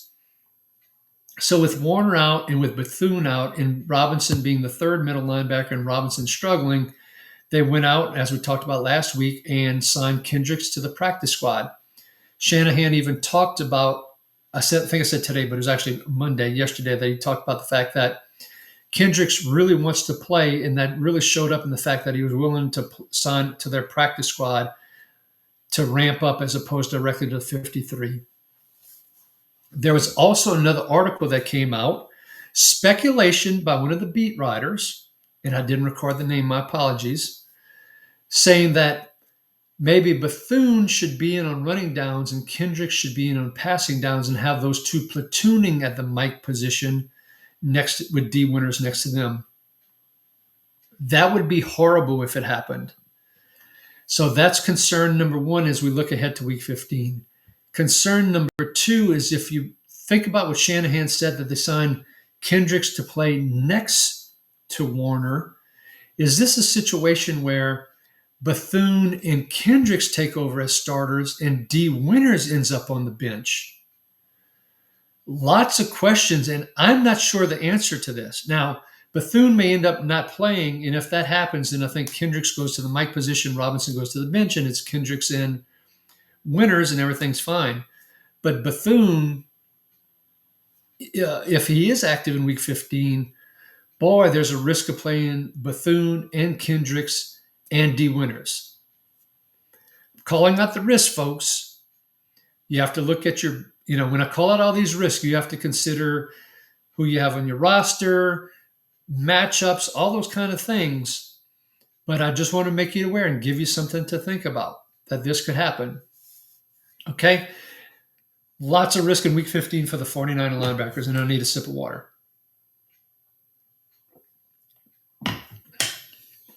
All right, on the edge, Bryce Huff played 64%. Sam O was out with an injury. Cleveland Farrell played 62% of the snaps.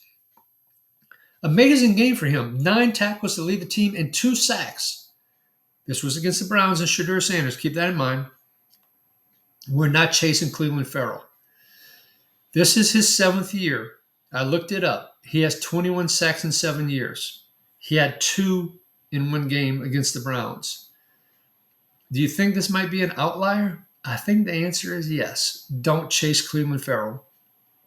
Keon White, 56% of the snaps, 3 tackles and a sack. Not chasing him yet.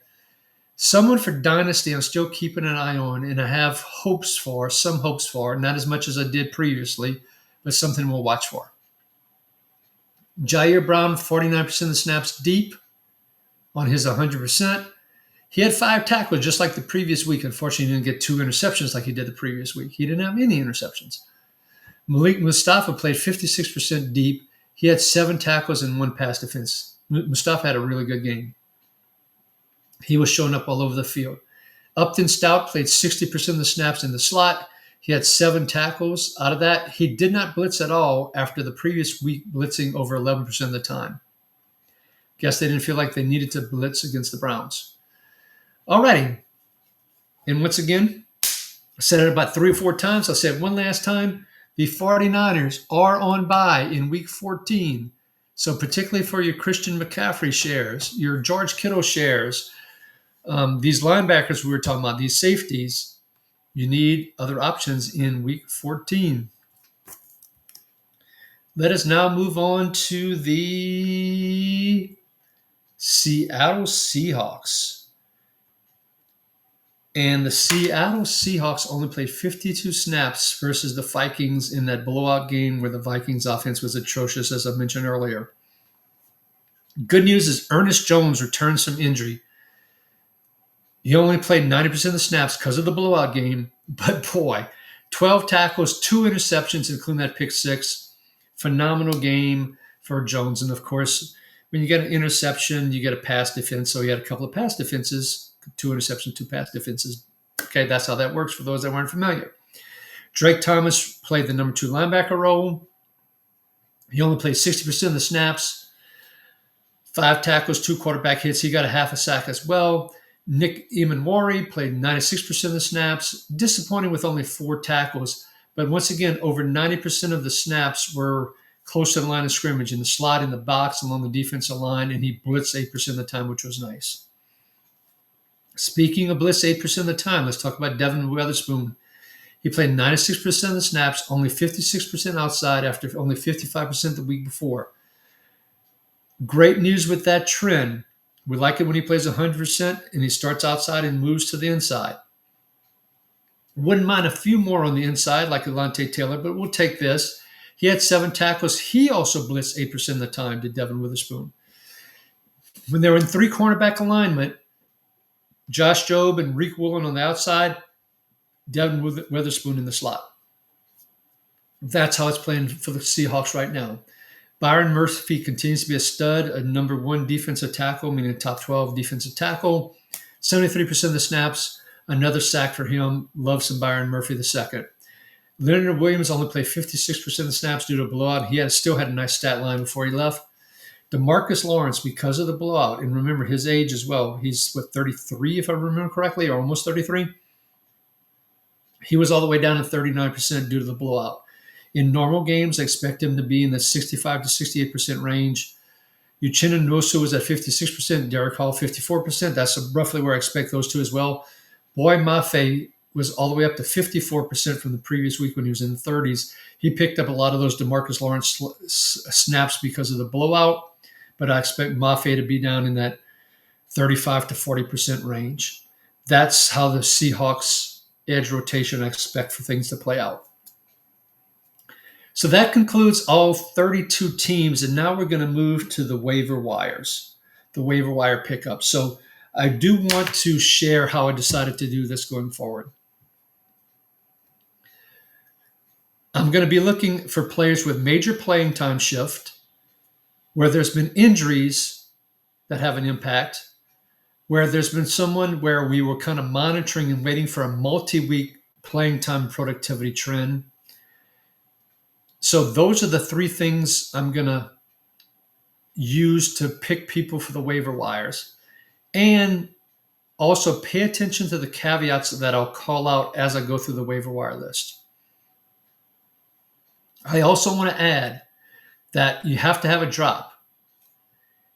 And on some of these players, I'd encourage you, if you're thinking about picking them up, to go back and listen to the teams, and it will be bookmarked. Go back and listen to the teams for those players so you can have some of the additional context, okay? So at linebacker, Peyton Wilson, particularly if Queen is out. Isaiah McDuffie, if Quay Walker is out. Shaq Thompson, assuming Terrell Bernard is out. Noah Sewell / DeMarco Jackson, depending on who is out for the Bears. Go listen to the Chicago part. Henry To'oTo'o, if Azeez Al-Shaair is out. For the Giants, when they come back from bye, Darius Muasau / Demetrius Flannigan-Fowles / Zaire Barnes, in that order for the Giants. Lastly, Jalen Carley's, only in the deepest of leagues. Now remember, go back and listen to all those caveats that I said before I went to the linebacker list. At defensive tackle, Christian Barmore, Tershawn Turk-Wharton, Jalen Redmond, Atomoa Adebawore from the Colts, B.J. Hill, Mason Graham, Yahya Black, while Derek Harmon is out. Okay? That is the defensive tackles. At the edge, Donovan Izuruku, Joseph Asai, Jadeveon Clowney. I know some will be surprised, but Marcus Davenport, Chop Robinson, Miles Murphy, Austin Booker. Okay? So that is your defensive ends. Add defensive back, Malachi Moore, Jordan Poyer, Will Harris, Kevin Winston Jr. the 4th. Yes, I have him 4th on my list. Marcus Epps, Dane Belton, Lathan Ransom, Jaquan McMillan, Brandon Eccles / Asante Samuel Jr. So there's your defensive back list. Once again, go back and listen to what I said before I went through all those names by position for the caveats and understanding how I approach things. Alrighty. With that, a reminder that we have our weekly live start sit show, 11 a.m. Eastern, 10 a.m. Central, on the IDP Plus YouTube channel. Come join Shawn Teague and myself for that show, particularly going into that last week of the regular season. You're fighting for a playoff spot. You're fighting for playoff seedings. Let us try and help you set the right lineups to help you win this week. Get your questions in early as a side note. Alrighty, that wraps up our look at IDP notes from week 13, looking forward towards week 14 and beyond. If you like this show, please give it a thumbs up and subscribe to the YouTube channel. If you have questions, suggestions, comments, please add those to the YouTube channel as well, and Shawn and I will try to respond to them. I noticed there was one that I missed, and I apologize to Binge Maine, I believe it was. Apologize, Benjamin. I'm going to give you a shout out here because I missed that one. I should have caught that one before Sunday, so sorry about that. Give me a follow at Ricky Rod 66, Shawn 8386. With that, Shawn will be here next week to join me to discuss week 14 and beyond. And thankfully, that'll help me with my voice and not needing as much water as I needed this week. On behalf of Shawn, this is Ricky Roderick wishing you, your family, your friends great health and happiness. Be kind to one another. I'm out of here for now, and we will catch you next.